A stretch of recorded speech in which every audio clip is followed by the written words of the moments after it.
Hello and welcome to TB3 University episode 3. I can't even Gator chomp. Ugh. No Gator chomp today. No Seminole doodad or whatever they call that. Today it's all about the Bulls. The Bulls, baby. It's all about the Bulls, and we man. Our TB3 correspondent in Raymond James Stadium, tell us about this game right now. Just tell us about the atmosphere. Let me tell you guys, I was there. I went to the first game. I am a season ticket holder of your USF Bulls. What an atmosphere, man. I'm thinking, Bethune Cookman, let's see how the crowd is. I know there's a lot of excitement about this team. We have some high expectations. But, it's a HBCU. They were 3-9 last year. Might not get the fans to show out. There's a lot of big games in college football. But, oh, my goodness. We packed out the stadium. We packed it out for week 1, and it was electric. The fans were into it the whole time. Shout out every USF Bulls fan who showed up. Shout out the Stew section, man. Those guys had it filled up. Almost an hour before the game, wow. It was pretty filled up. That's awesome. So shout out to all the rodeo. That's what it's called. Yeah, shout out you guys for being supportive of your team. They were loud the whole time. They really carried. You could hear them echoing the stadium whenever something happened. I thought, as far as entertainment, man, the dude who goes out on the field and does some fun games, he was entertaining. The music was great. The stadium lights, when they score a touchdown, go green. That's awesome. I love seeing that. It was just an awesome, fun game. It was an awesome, fun game. And as far as what actually happened, your South Florida Bulls, man, cruised to a victory, 48-3 over Bethune Cookman. As far as stats go, man,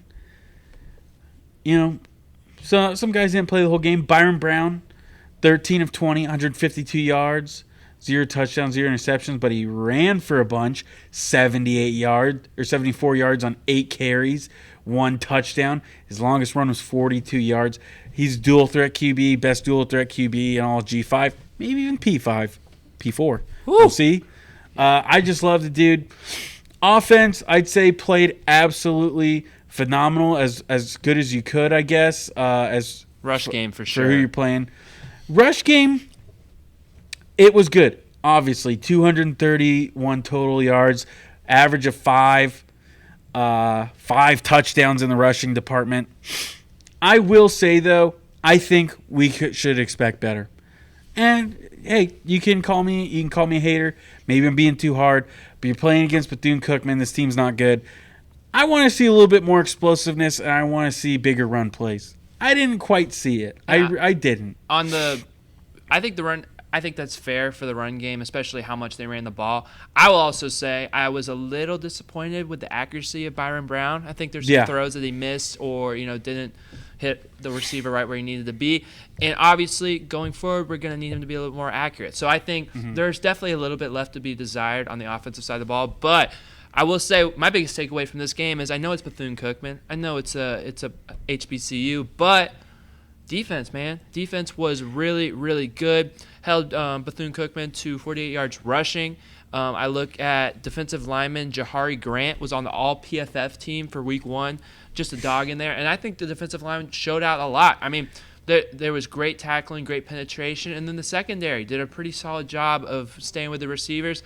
I was impressed by the USF defense. I really enjoyed what I saw, and it made me feel confident that the defense could at least hang and help the offense out this year. Yeah, the defense looked incredible, and from the naked eye, I know I was there at the game. So, and I haven't had time to watch the replay, but 2 guys who stuck out to me a bunch. That was Decarius Hawthorne, number 90, if you weren't aware, and then number 14, Michael Williams, the second. Those 2 guys were making plays all over, a bunch of TFLs.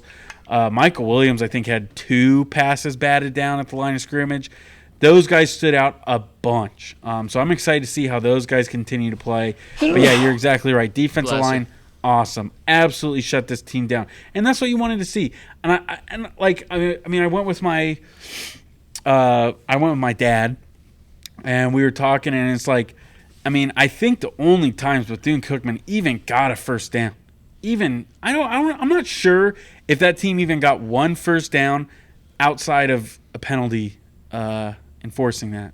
Like the USF completely shut them down. Like just saying they played well is really an understatement. They shut them down. I'm serious. I need to go back and see how many actual first downs they got that weren't penalties, because I don't think there was. Might have been one. I'm dead serious. We'll have to see. We'll have to get the stat guy on there. Probably more than one, because they had 17 first downs on the game. But maybe Dude, first half was only Dude, one. it was the whole game. There's a lot of stupid penalties. I thought the refs were terrible. Yeah. Stupid penalties. Sometimes you feel bad for teams. They lost track of downs, and they apologized to Alex Golesh on that one play. I guess I didn't see that, of course, in the game, because they didn't publicly apologize to the fans. But yeah, I did read about that. It's terrible. That's crazy. They did bad. Let's see, what were the penalties actually? Cause I got it. I'm telling you, dude. 10 penalties on Bethune Cookman for 75 yards, and then 7 penalties on USF for 85 yards. That's a lot of penalties for a 48-3 game. That is a lot of penalties. But yeah, I think defense stood out. Offense was good. This is honestly everything you could ask for when it comes to USF's Week 1 game against a lesser opponent. But it gets real, and it gets real really fast as Week 2, USF travels to Tuscaloosa, to Bryant-Denny Stadium, with new head coach Kalen DeBoer leading the Alabama Crimson Tide against the USF Bulls. We saw this game last year in Raymond James. It was a 17-3 affair, low scoring, maybe a rain delay away from the biggest USF Bulls win in program history. But in all seriousness, this is going to be a tough game against Alabama on the road. But I think the guys have a little bit more than the media and the national spotlight's giving them credit for. Yeah, look, me and Joel here, we sat there in those stands. We watched that game. And let me tell you, I don't care what Paul Feinbaum says. I don't care what ESPN says, what SEC Network says. If that game does not get delayed, USF wins going away. And I'm dead serious. And even until the very end, USF was one bad interception away from tying that game. And I guarantee you, I bet you when they would have scored that and when it would have been 10-9, I guarantee you we would have gone for 2-1. I guarantee you. That's how confident I was in that Bulls game. Joel, I think it packed me up. We were believing. Oh, yeah. They were looking so good. That defense played out of their minds. And, something just gets me believing.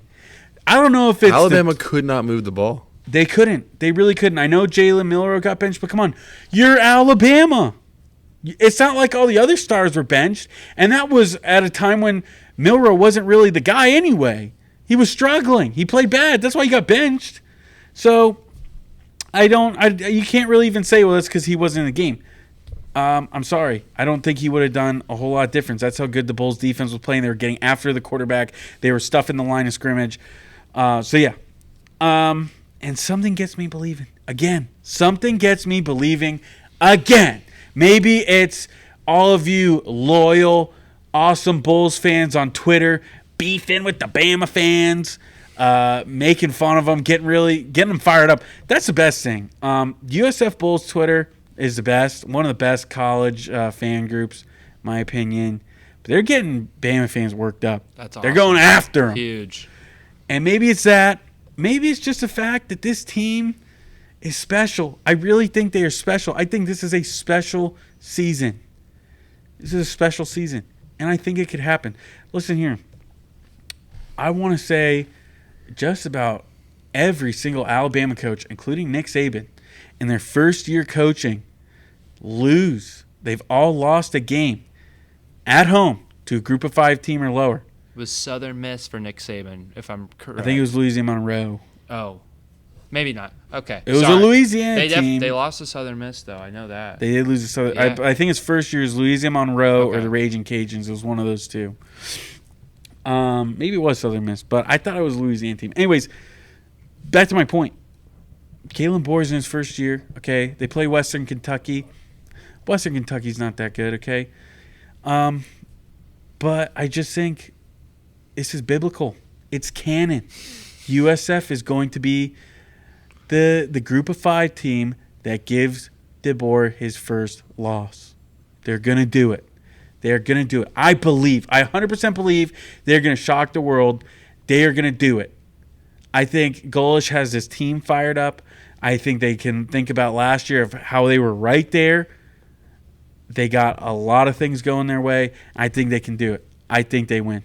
Yeah, and if they want to do it, they're going to have to limit explosive plays by the Alabama offense. Against Western Kentucky, Alabama had 3 touchdowns over 50 yards. Can't let that happen. Can't let the crowd get into it. And like Will said, I do think USF has reloaded their talent. They have a great quarterback, a dual-threat quarterback. They have weapons on offense. They can hang with Alabama. You just can't let the game get out of hand. Cannot have 80-plus yards of penalty yards. Got to play clean football. Cannot keep up with the penalties. It'll be SEC refs. Might be a little bit different. I don't know. Maybe they'll be favoring towards Bama. I have no idea. But USF has to play clean football. Got to win the turnover battle. Got to be able to pull out some turnovers. That's where the magic happens. That's where upsets happen, is on the turnovers. And honestly, USF really, they have all the capability to compete in this game. They just can't let it get out of hand early. And the longer you're in the game, the longer the home fans are groaning. Alabama fans are probably the most overrated fan base in all of sports. I'll say they 100% are. I hate them. Everyone tries to say, oh, they have an electric stadium. No, they don't. They barely show up. They only show up for occasional big games. They're spoiled. And they're not loud, though. Even when they're there, they're not loud. They are not loud. I mean, not loud at all. So I think the more they're groaning, their entitled fan base, the more the game gets tighter. The Alabama players, they get more stressed. That's where you pull upsets. So you can't let the game get out of hand early. Maybe take the lead. Got to have a strong first drive. I know Alex Golesh has some type of trick, hijink, some type of play. Got to hit on that. You know what I'm saying? I know he's got a couple things cooking. He is Chief Golesh. That's a old TB3 reference, but he is Chef Golesh. He's gonna cook up some plays that he's been saving for this game because he knows he needs them. USF has all the capability to win this game. I really do. And 30-plus point underdogs is just disrespectful. It doesn't make sense. It 100% I don't get it. It's disrespectful, but it's gonna make it even sweeter when all people who bet on that lose out on money. I would say USF plus the points is a lock, man. I really don't see them losing by 30-plus points. And if they do, I'm wrong, but I don't see it. There is a possibility they could, though, and I think my key to the game is really on the offense stepping up and taking control of the game. I think one thing we saw, it's a two-edged sword for me. I'm not sure how I feel about it, and that is the quick game tempo. Your USF Bulls were the fastest offense in the country last week. Out of all of FBS, they averaged 3.19 plays per minute. That is lightning quick. But I think it can tire people out. It can get you gas they were so quick. They run a play, I look down or look up at the screen, and they're already lined up and running into the second one. I missed a couple plays because of that. You're like, let me see the replay on that. And it's like, oh, 2 more plays just happened. Boom, boom, right away. It can really hurt teams. It's hard for teams to adjust, to send in substitutions. It can work very well. But I think the two-edged sword, the opposite side of that, is you can't struggle with that. You can't have too many stalled drives, and you can't put so much pressure on your defense to come up with more stops. I think that could kill them. I know we look at last year, and USF's defense played lights out. The offense did not get it going at all. They had 3 points. They were still in that game, but it was mostly because of the defense. You don't want to put them in that situation again. Have some sustained drives, take some time off the clock, and score points when you get out there. Make the most of it. But as far as this game, I really think you can't go 3 and out and expect your defense to stop, 2 big drives in a row. You have to sustain long drives, give your defense a rest if you want to win this game. Joel? Alabama, they did win 63-0 last week, so it's another David and Goliath kind of story. And we're just going to have to see. It's a home crowd, so definitely going in as the underdogs. But we saw what USF did last year, so I think they're destined to put up a fight. I think this is another statement type game for them where they will show the world we're USF and we're not going away. And with that being said, Joel, what's your prediction? I think it's a statement game, but ultimately I do think USF loses. Score-wise, I'm going to go 27-17 Alabama. And to get you guys' facts, the game that Nick Saban lost to in 2007 was Louisiana Monroe. Yeah, good job, Will. Spot on. I'm so good with useless information. Hey, useless information. I'm impressed by myself that I knew but it's like... It was November 17th, 2007, 21-14. There we go. I'm thinking it happens again.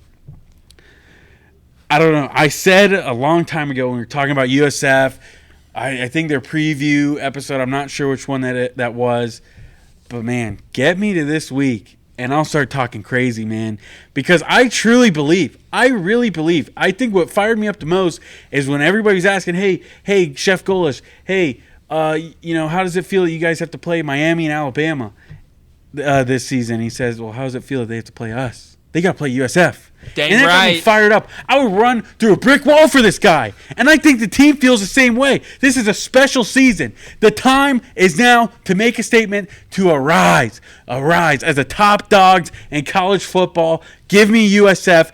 Upset, stunning the nation. Scott Van Pelt, ESPN top 10. All that. It's going to be all about the South Florida Bulls from Tampa, Florida, going into Alabama, going into Tuscaloosa, sending everybody back to the trailer park, and winning this game 31-28. Give me USF. Give it to me. Ooh, it's close. It's That's canon. close. It's biblical. USF is winning this game. Well, I really want to believe you. I really don't want to. You should have let me go last then. Because I'm not going to rain a parade. I am going to believe you because I've been on the train. USF is going to go in there and they're going to win. This offense, I'm going to see 2 trick play, flea flickers, something like that, and it's going to be electric. And I think this offense is going to hit their stride. Their tempo is going to be too much for Alabama. They don't see that type of speed in the SEC. This is USF Bulls football. They're going to go in there. They're going to get enough plays. They're going to make enough plays. The crowd's going to groan. The crowd's going to start booing when they're down in the third quarter. And USF is going to pull out this game. They should have done it last year. I did see that there's weather on Saturday, so that could dampen our moods, literally. But 2 years in a row. USF is going to do it. I believe 30 points is disrespectful. It makes me believe even more that they're going to do it, and they're going to win 45-38. They're going to drop 40 on Alabama in their crib, and they're going to win this game. Bang. Yes, thank you. I was scared you were going to. I can't end on that. I was like, yeah, I'm gonna fake them out. What's the time of the game again? Just so everybody knows. Is it? I don't think we said it. I think it's 6. Hour. No, is it 6 or 7? It's 7. It's 7 p.m. ESPN. On Saturday. Tune in. That's the best game at that time. It's the same time as the Gators game, so just turn that off. Watch. They're playing Sanford. Turn it off. Speaking of the Gators, I don't really have much. I'm not into it. If you guys missed it, Florida lost to Miami at home, 41-17. Pretty terrible, awful performance by the boys in blue and orange. And I will say, Billy Napier, I think your time's starting to go. So that's kind of what I have. Yeah, I mean, it's disappointing. I hate the Gators with the passion, but you still look. If when we do shows like this, I don't want to be nothing but a hater. I don't want to. Okay, I still want to give expert analysis, good opinions, not necessarily non-biased because I still hate them. But I want to give truthful and honest stuff. I don't want to just be a hater and bash on them. But, I mean, I hate to say it, like, I wasn't surprised this weekend. I really wasn't surprised. I think you should have fired Napier last year. I think you should have fired that defensive coordinator. The 2 biggest things I said going into this week, last week, was I was worried about their defense and I was worried about their offensive line. Both things came to bite them this week. And I fear for the Gators. I really do, because I just don't know who they're going to go out and get. Who are they going to get? Bill Belichick is going to come to college and I mean, that would be a godsend. But it's like, I mean, seriously, who are they going to get? I think you should have fired him last year, and I do look at somebody like Kalen DeBoer when he goes to Alabama. Maybe the Gators fire him last year, and he goes, okay, Alabama is a big time job. Nick Saban. I don't know if I want to fill his shoes. Dude from Arizona, Fish, that's another one. Fish was out there. Dan Lanning certainly, he was enticed to leave. Oh, man. You think going to SEC like Gators, Alabama's kind of a big name. Nobody wants to fill Nick Saban's shoes. So I think last year would have been the best time for Florida to fire Napier. They could have gotten somebody big. It's an SEC school, a school with good history. And now you go, well, just what are they going to do? What are they going to do? I think not only do you have to fire Napier, I maybe would have even sent him home after the game. Said, that's it. And I know you hate to do that, but I'm afraid of the damage that's going to be done if he continues to coach. And maybe I'm wrong. Maybe the Gators turn around and win every game. Maybe Lagway's the truth, because he could be. He looked pretty sharp when he was in.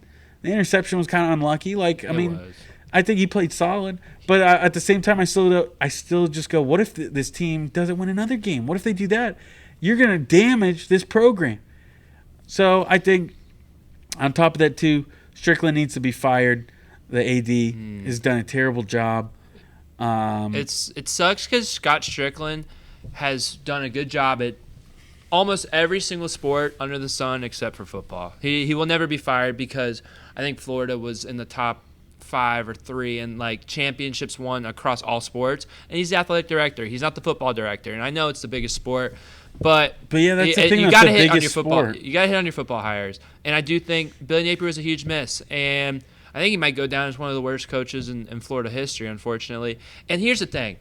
We're not basing this off of the result of the game. You lose week 1 to Miami. It's the first game of the season. You get it. You come out rusty. It happens. That's not what we're basing this off. We're basing this off the fact that the Florida team that got all this talent that was brought in, good portal class, all that stuff, that was like watching every single week I watched in 2023. That was the same exact team with the same exact problems. It was deja vu. And it's ridiculous. At this point, if you're Billy Napier, you're coming in, you weren't the biggest X and O guys, you were supposed to build the culture at Florida. How are people supposed to respect you when you cannot even look yourself in the mirror and say, man, I need someone to call plays for me? I mean, what are kids supposed to do? You can't build culture if you're too arrogant to do stuff like that. He should have hired an offensive coordinator. I mean, at this point, if he wasn't going to hire an offensive coordinator, he should have been gone after he didn't do that. You should not get a chance to waste the whole season because you're too stubborn to call a play caller. Because you've been incompetent to call good games since you got to Florida. You had all this offensive talent. You've had 3 first-round picks on offense in the last 2 years. Horrible offenses. Inconsistent offenses. Just not good football, and it comes back to coaching because different teams have had the same problems. So at this point, unless something miraculous happens, I did like what I see from DJ Lagway. I think he's the better option for this team because the offensive line is so bad. You need a mobile quarterback. But it's been now 3 different quarterbacks if Lagway plays. All of these teams are going to have the same problem if it's coached by Billy Napier. And that's my final statement. Yeah, well, I think that's, again, why I think the AD should get fired is because he came in and I feel like he lied to Gators fans, said Billy Napier's a detail-oriented guy, and he's going to get the little things right. He's going to have so much attention to detail. And all the problems are still the exact same. Penalties were an issue. 2 or 3 roughing the pass. We talked about the fact that you can't have the same problems in the opening game that you had last year. And it's the same exact problems. It's the same thing. Mm-hmm. So it's ridiculous. Yeah, Time to get Dan Mullen back on the phone. Yeah, I think that was Dan, that could be. What you doing? I don't know. Nobody wanted to believe me. What kills me, but that was the biggest mistake that the Gators ever made. What kills me is they just fired Dan Mullen. They didn't put pressure on him to recruit better. They didn't give him a year like they gave to Billy Napier. They just fired him. But that's the thing. I looked at the stats. Dan Mullen. I don't understand the recruit thing because Dan Mullen's recruiting class, I want to say, was 8th, 11th, 13th.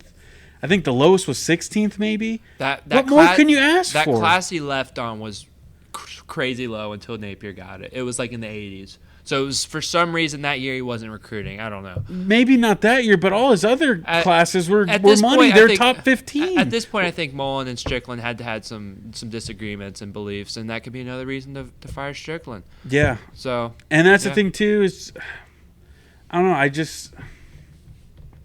I think you need a new president too. I hate to go that deep, but I think you need a new president because the interim right now, and I don't think that guy cares. Because he should fire Strickland. He should fire Napier. But I don't know if the president cares about sports that much. Yeah, well, that's deep. But I don't know. Florida, win this game against Samford, win it convincingly. It's the last cupcake game you got on your schedule. Joel, what's your score prediction? All right, we'll go positive for this one. We'll go 27-20. Oh, my gosh. I don't think that's positive for Gator fans. Florida I think that might send them over the edge. A note for Samford is Florida did almost lose to Samford. I think it was 2021 or 2022. Like, only beat them by 2 touchdowns, and I think Samford scored 50, 40, something ridiculous. You can. Yeah, I mean, I don't think that's going to happen. I think the Gators will win like 31-3. I could see that. Yeah. It's not going to be a high-scoring game, but I think they'll do it. Give me, I don't know, 35-14 Gators. But yeah, got to look better. I hope Lagway gets a chance to play. He is starting. He is starting. I saw that. Yeah, he's starting, and I hope he gets a chance to play the next week because I think that's really the only thing that can turn this season around. Speaking of wanting seasons to be turned around. Yeah, let's get to the Florida State Seminoles, man. Save the worst for last. I wouldn't say that. Oof, I would not say that. It's 0-11 Florida versus 0-11 Florida State, 8 p.m., 11/11 on Comedy Central. Yeah, the CW. Bally. Whoa, what you got against Bally? I hate Bally. Bally sucks. It's on Fox Sports Sun. Bring that back. Honestly, Bally sucks, man. I'm not afraid to say it. On MLB TV. And it's blacked out for local viewers. I was at the game, drove up to Tallahassee. I had a great week, man. Like, I was at USF, my first game as season ticket holder. Take the missus up to Tally for the weekend, saw some family. Got to see a couple stuff I didn't get to see past couple times we went because we only went for, half a day, not even. Saw some good stuff. You know what I did? I found this place called Gordo's. Have you guys had Cuban Breeze here? Yes. Yeah. Gordo's might be. They're like exactly like Cuban Breeze, but better. Really? Isn't that the whole thing? Like there was a Cuban Breeze in Tallahassee, but then they changed the name. Wow. Well, I didn't know about this a little while. I didn't know about that. Useless food information with Joel Robinson. That's why I'm on the panel. Yeah, that's the original Cuban Breeze is in Tallahassee. Is it Gordo's? Yeah, I think so. Because I was going to say, dude, I swear, I go to Cuban Breeze like maybe once a week with my wife. I'm no joke. Oh, you live right up there. It's so I go good, there man. all the time. And I could have sworn, because we got this exact same thing there, the menu's a little different, stuff's named differently, but it was like the same exact price. Because I remember the price now. It's like $35 when I go with my wife. And it was like the exact same, even down to the cent. That's why Cuban Breeze has all the Florida State State stuff? Yeah. Wow. Yeah, they do have that big Florida State thing. Wow. Um, there you go. TB3 food. If that's food true, I'm going to go berserk. Yeah, just ask him next time. Well, I thought you were looking it up. I mean, I am, but there's no way that's We keep looking it up. There's no way there's information. Talk on FSU. So I go to the game. Very disappointing with the renovations. I'm not a fan of it. I am a Battle's End member. I do pay I'm technically a booster. I pay for their NIL collective. And I know that's kind of what they're doing with the renovations. I think it's for the big guys, though. Like, I don't agree with it. You're making it a lower capacity, and I don't really care if you can stand at the sideline right next to the players, because I certainly can't afford it, and there's a select few people that can.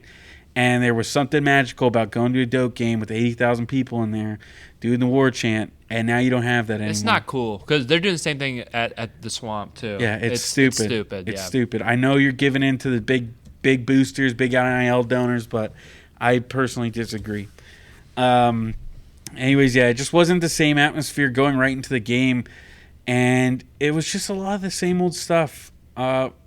And it's frustrating. It's like, I think the thing that frustrates me the most is like a lot of people want to say how this team is bad, but like out of both weeks, last week and this, it's not like they're getting out talented. It's not like they just suck. Like it's just bad playing and bad coaching.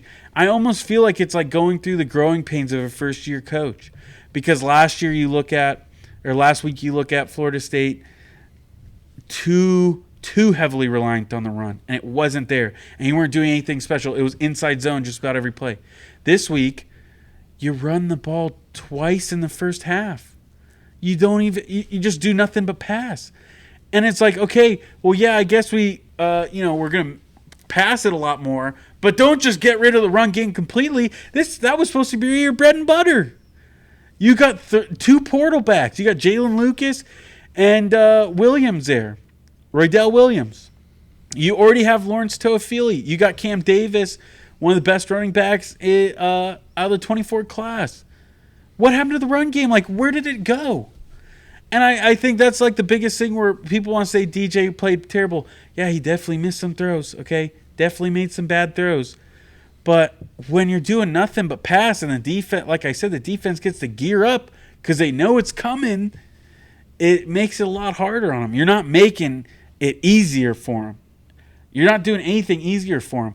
Like, I think the biggest thing I've taken away is, I guess I didn't realize how easy the team made it last year to coach, because I think the coaches are definitely struggling from that. I think it was just way too easy for them last year to call offensive plays, to call defensive plays, because this year they're just looking silly. Same thing with Adam Fuller. I thought the defense played a lot better, but again, you're not blitzing, you're not doing anything special, you're not disguising defenses, you're running your base 4-3, base 4-4, nothing special.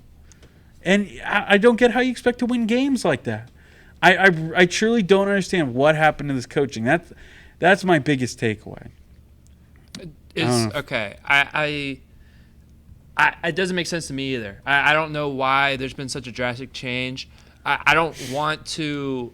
Do you think there was distractions in the offseason that with the Norvell almost to Alabama, whatever that truth is to that, with the playoff? Oh, that's thing. true. Well, that is, yeah. They wanted him. However close he was is what I meant to say. But is it distractions? Is it the talent and how close and tight-knit that team was last year, and it's just not the same this year? Is it that, or is it something else? Like, what could you speculate for that to be? I think I kind of touched on it, but I think the past two – I mean, Mike Norvell, I'd say, was ahead of the game, ahead of a lot of college football teams when it came to the transfer portal early. I think he hit on a lot of guys.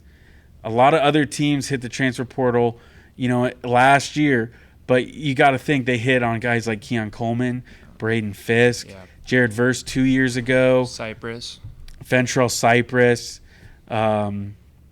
who's their inside linebacker? Not Kalen DeLoach. He was a Knoll through and through. Lundy? No, not Lundy. Who's the other guy? He's a 49er now. Why can't I think of his name? 15. Tatum Bethune. Yeah. Tatum Bethune. You get guys like that. You're hitting every single. Johnny Wilson's another one. Yep. I mean, had no home. Nobody wanted him. And you hit on all those guys, and then you finally, it pays off. You go 10-3 in 2022. You go 13-0 in 2023. And I think you just had some sort of false confidence thinking, well, now I'm going to strike gold with everybody. It doesn't matter. They said stuff, we're going to be more selective in the portal. And I just think you built up too much confidence that you could maybe fix guys, or these guys would just plug in because you've hit on everybody else. I think to answer your question, simply overconfidence in your abilities to recruit and coach. And I think, like, again, DJ Uiagalelei, yeah, he had issues, okay, but I think also Mike probably went, look, if he's coming to my system, I'm going to fix him. And he still could. And like I said, not everything's his fault, but it's not looking great. Really isn't looking great. So I think probably overconfidence was the big thing. Okay. Yeah, I think as you look at FSU, I do think that when you compare them to Florida, I think Florida State's problems are more team than fundamental issues because I trust that coaching staff more. So I have more faith that they'll be able to make some type of turnaround. I think you look at that Notre Dame game, it's looking even more tough. Big win for them on Saturday. And yeah, I think there's some solid teams in the ACC, but I do think some of the teams that we thought might be good might not be as good as we think. I look at Clemson. I think we all thought they were going to get stomped and they were overranked, but there was always that possibility that this was finally the year Dabo kind of brought them back to glory. I think I look at NC State. They're down to Western Carolina going into the fourth quarter, I'm pretty sure. You look at a lot of teams, they struggle. I know. I'm just saying, I don't know where FSU at 0-2 fits into this ACC because they have 2 ACC losses. But I do think that they will make some type of turnaround. Is that turnaround winning the next 10 games? I don't think so. Is that turnaround 8-4? Maybe. Maybe it is. Maybe. But they will make some type of but yeah, there's definitely some problems with this team. It's definitely a young team together at least, so it would lend to believe that this team should improve together and hopefully the coaching staff kind of looks themselves in the mirror and finds out a way to better coach their games going forward. Yeah, you got a bye week to bye week. This is probably the best. I wish you just would have done it after Ireland personally, but had to throw in another game in there. I don't know. I've listened to so much Seminole stuff, so much talk, because I kind of want answers too. I feel a lot of people said like the insiders, the beat writers, War Chant is kind of the big guys, and everybody's saying they feel like that we were lied to because you said all off season this is like the most talented team in the last since the Jameis era, as far as just pure talent. And I go too. It's like, well, it's not even them. Nick Saban's saying they're talented. Pete Damel, all these people are saying this is the most talented team. So it's like, are they all wrong, or what? Is it just been bad coaching and unpreparedness, which I think could be the ultimate thing. And I'm not sure if they turn around. Maybe they don't. Maybe they do. I certainly think, looking back 2 years ago, they're 3-3, lose 3 straight games to Clemson, Wake Forest, and NC State, and go on, well, this is the same old Norvell, and then they win 19 straight, and we're ACC champs. So you never know what could happen. 10-2 could happen. I still believe there's a chance. Like I said, I think this team's talented enough. They just got to fix a lot of stuff. When it's all said and done, do you think they'll be bowl eligible? It would be certainly. I don't know. That's just a tough thing because I think so. Certainly they should, they'll but get the 6. You just never know. They'll get the 6. I think. They have a free win at the end of the year. Charleston Southern. Oh, you're talking Florida. I am. I'm really. Jokes on me. I'm really sad about the Gators. Any more from your side of the table, Joel? On the Seminoles team so far? Yeah, just heartbroken. It's like I was lied to the whole year, just by everything around me. I'm like, man, these Seminoles. So I guess I'm just same experience. Like man, it's like I got cable for this. Hey, you can enjoy the sport of college football, man. All right. So, speaking of enjoying the sport of college football, there's no predictions for FSU because they don't play next week. Bye week, and they're back at it against a good team. Might lose to the bye week. They're back at it against a good team in Memphis the next week, so that'll be interesting. Mike Norvell's old team. Yeah, I would almost venture to say Memphis might be the best team they've played so far. But we'll see. I think Georgia Tech and Boston College could be a little bit better. I think, one thing I want to give credit a little bit. Like I said, Florida State definitely was more talented than both. They should have beaten both. But you look at Boston College, look at that game last year. They almost beat Florida State. Really good game plan from Bill O'Brien. Yeah, really. Well, that's the thing. Not really. You just had to do what Georgia Tech did, and you won. So. Well, yeah. I saw a thing. They had the audibles going in the helmet where all they have a bunch of pro experience on that Boston College. That's true. So yeah, I did see that. That really helped them out. But yeah, I still think that you look at last season, Boston College could have easily won that game, and they had a lot of returning pieces in the same offense. Georgia Tech. Everybody goes, well, maybe they're a better team. I don't think so. But Boston College, yeah, I'll give them their flowers. I think they could be actually pretty good this year. All right. Real quick. Last week, Joel, tell me one game you want to talk about from the Week 1 college football slate. I should know this. It was the Sunday night game. Okay, LSU, USC. Yeah, that was a fun game. Anything? You're on the USC hype train right now? I think so. I'm always on the USC hype train. Okay. That was a fun game. That was a fun game. Crazy plays. That was what you want for a Sunday night game. Craziest catch. Oh, that was an insane catch. No NFL, a Sunday game just before NFL starts. Like, that was the appetizer of my Sunday experience going forward. All right, that's yours. Will? Not to pump my own chest, man. I was right. I said it for you listeners. Watch out for UC. Yeah, that was a good pull. Game. I was not right about West Virginia. I wanted them to win too. I think the delay hurt them a bunch, but they let them. I don't know. That's just Penn State. I hate Penn State because they always do that, where it's like they win a game like this that they should have anyway, and then everybody's like, "Oh, they're so good." Well, you know what? Let's see what happens when you have to play the games. You're supposed to you have to win, like Michigan or Ohio State. You won't. But you beat West Virginia Week 1. Congrats, guys. You're not a playoff favorite. You probably will get to the playoffs just because of how weak your schedule is, but you won't be Big Ten champs, and you'll lose first round. Anyways, game I want to talk about. Colorado, man. Colorado. Travis Hunter is the best player, probably. Actually, Travis Hunter's good. But I can't help but mention Teteroa McMillan. Oof. Dog. He is unreal. 304 yards, 4 receiving touchdowns. And he's just got the measurables. Slim dick, tall. Whoa. He's just got the perfect body of receiver, and he just went off. He was really good. But, yeah, Colorado, Travis Hunter is awesome. I think, everybody wants to get on there to you for winning a close game against the FCS team. Not to mention, like North Dakota State, they're like the perennial powerhouse of FCS, 11 national championships in the last, 15 years, all that type of stuff. But anyways, just, no, let's forget about Oregon almost losing to Idaho. Just let's sweep that under the rug. Yeah. But yeah, CU, it's just a fun offense to watch, man. Shadir and Travis Hunter are special. I'm excited this week. It's going to be a huge game. It's going to be a fun game. Nebraska with Patrick Mahomes versus Shadir.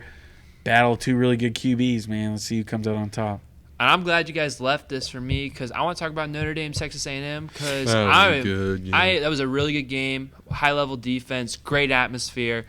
Love the video of Marcus Freeman walking out of the tunnel and then everyone's booing him and he's getting the team hype. I'm on the Notre Dame train. Ever since Brian Kelly. Wow.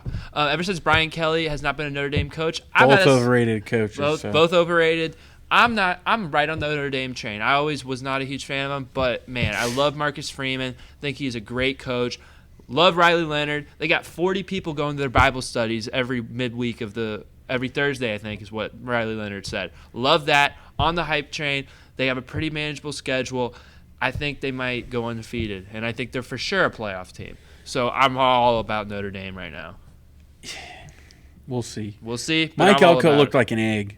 Was he wearing like a 10XL T-shirt? He should not have worn that shirt, man. That was brutal. I'm serious. Like it was like a joke, like a comedically large shirt. Well, but his stomach still showed. That was crazy. It was not the move. Anyway, I disrespect Notre Dame for not being in a conference, but I also respect them because I think they've made their schedules tough. Yeah, for sure. I respect that. So, good job winning. I don't know about Texas A&M though. To be quite honest with you, I don't know if they're the truth. I don't know either, but I do think they'll be a solid team in the SEC.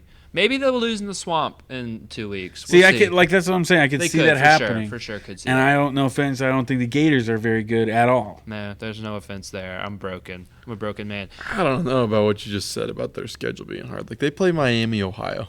Oh no, Notre Dame. Okay. Notre Dame has an easy schedule this year. They play Louisville. That's not hard. That's not Stanford, Florida Georgia State, Tech, Navy, USC, Virginia Florida Army. State. It looks hard on paper, but I think it's going to turn out easier than what they thought it was. But USC is yeah, but I going to mean, be a at the harder beginning game. of the year, Louisville, Florida State, Texas A&M, USC. That's come on. Look at some of these. Look at Ohio State's schedule. Look at Michigan's schedule. Yeah, they did well. Michigan's got a big game coming up this week. Texas plays Michigan on a big noon game. Joel, it is in Ann Arbor. Do we got Texas? Do we got Michigan? We're rapid firing this. I love Michigan. I don't care. I don't care what the season is, what the era is. Give me Michigan. All right. Well, Texas whoops them. I think so too. Texas is. I think they're a good team. Michigan. Everybody's saying, they struggled against Fresno State. Look at their 3 cupcake games last year. I think it was like Hawaii, Northern Illinois. They were all like a 30-point game like this one was. So I'm not worried in that aspect about them being terrible, but Texas is just way better. They're going to whoop them. Yeah, Texas is a really good team. Give me Texas, and give me Texas to cover too. Arkansas heads into Stillwater to play Oklahoma State. Give me Oklahoma State, but it's close. They win by a field goal. Yeah, I'll take Oklahoma State. They could be the Big 12 champs this year. They could be. Give me Utah, though, for that. I'm a man. I'm 40. Joel? Anytime I remember watching an Arkansas game, they don't win, so I'll go Oklahoma State. All right. I like that. Then this is a USF conference mate. Kansas State heads into Tulane to play against the Green Wave. Give me Kansas State. I don't like Tulane. Yeah, our rivals. Give me Kansas State. I'm not convinced Tulane's good because they whooped up on Southeast Louisiana. I'm not convinced. Me neither. Give me Kansas State to handle business. Tulane is just a winning organization, so I'm taking Tulane. For the upset, I like it. Then ACC game, I respect the ACC on this show. Georgia Tech at Syracuse, good game. Kyle McCord had a good game. Their Syracuse coach says I should give Ryan Day a bottle of champagne for letting us have him. Weird way to shade someone. Give me Syracuse. Because I don't think Georgia Tech is as good. Because I don't think Florida State's as good. Syracuse wins at home. Give me Georgia Tech just for my mental health. Yeah, I think if I'm wearing this shirt, I got to go Georgia Tech. For my mental health. Baylor heads into Utah, their first Big 12 conference game. Give me the Utes big. Utah smokes them. Yep. And again, I'm sick of the Cam Rising slander. Yeah, Sick of it. So old, though. He's good. He is good. I would draft him if I needed a QB. I'm serious. He just got hurt last year. He would have been, if he plays last year, he would have been a first-round pick. I guarantee you. Yeah, he would have. I 100% guarantee you that. He would have been at least first 3 round. Utah, please. Yep. Iowa State, first big CBS Big Ten game. Oh, gosh. That sounds weird off the Punish tongue. us. Iowa State at Iowa. Give me Iowa State. I don't like Iowa football. It's going to be like a 13-10 game. I don't know. Iowa put up 40 points last week, man. They were like, I think they might have celebrated like they had won the Natty just because they put up points. I think Iowa will win, although I'm not a believer in them. But Iowa State, man, your time has come and gone. See you later. And the coin flip is good, and the answer is Iowa State. Like it. Joel, Kansas at Illinois. Kansas. Good pick. Because we're Kansas. Kansas looked money. Yeah. I know, again, Powder Love. Puff team. That's but Kansas. Jalen Daniels, Yeah, right? Jalen Daniels Yes. looked money. Yeah, he did. And their cool- uniforms. Whew. Oh, I was just going to say something They about the were uniforms. sick. They're sick, bro. Give me Kansas, too. Duke's Mayo Classic in Bank of America Stadium. Tennessee versus NC State. Tennessee smokes them. Oh, yeah, I am Aleva. I hate it, but I think he's pretty good. so good. Yeah. He's so good. I think Tennessee will win. I would not be surprised, though, if NC State wins. I don't listen to the media saying that, they're not the truth because they won a close game. So many teams struggled with Powder Puffs. So, again, I would not be surprised if NC State could win or keep it close, but I think Tennessee comes out in the end. Yeah, I'd go Tennessee. Nebraska hosts Colorado. Great game. Give me Nebraska. Keep the Colorado love going. I This call is it the this is our year. Shadur. Give me the Buffs. All right. I'll dive in this believe until they lose. We're coming. That's how I handle Colorado. Nice little late night game on Peacock. Oregon, who, like Will mentioned, struggling against Idaho, hosts Boise State. A lot of a lot of people have Boise State being the Group of 5 playoff team. I would love to see Boise State. Their running back, early Heisman candidate, in my opinion. Ashton Gentry. Yeah, he looks very good. Oh man, you know what? I give me Boise State. Wow. Give me Boise State. That's gonna be my upset pick. I know I said NC State. Give me Boise State. Okay. Give me Oregon, but Boise State covers. Yeah, for safety's sake, you got to go Oregon. That'll be a good game, though. You can't be afraid of being wrong. That's giving me Pac-12 after dark vibes. I like it. Yeah. I don't know. Every time I watch Boise State, they lose. That's actually they've never first like one of my first memories of my existence was the Tostitos Bowl. You're too old for me, man. I wasn't. I got unk stats for that, but I remember Boise State beating Oklahoma in the Tostitos Bowl. So yeah, that's your big games. And I didn't realize the significance of it. That's such a great game. That's a legendary game. Mm-hmm. Those are your games this week. We're hoping for some more legendary games on the college football slate. Tune in. USF 7 p.m. ESPN. Florida is at 7:30. I think on the SEC Network, and Florida State is not playing. All of these games, what we mentioned, will be on Saturday. Sit back, enjoy some college football. Thank you guys for tuning in. Go Bulls! Put your